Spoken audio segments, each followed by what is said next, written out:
In this video, I will show you how to verify a Tesla account. So first of all, what you need to do is open up any web browser.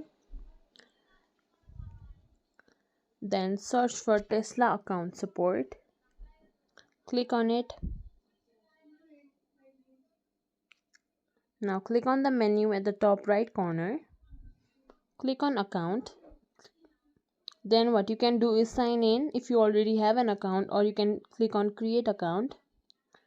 Put in your reason, first name, last name, then put in your email, your password. After that, you will get this page, verify your email. So for that, what we will do is we will go to our email and open it. Here you can see we have received a verification code from Tesla. We'll simply put this on. Once you put in your code, that will verify your email. And that's it. That's how you can verify your account through email for Tesla account.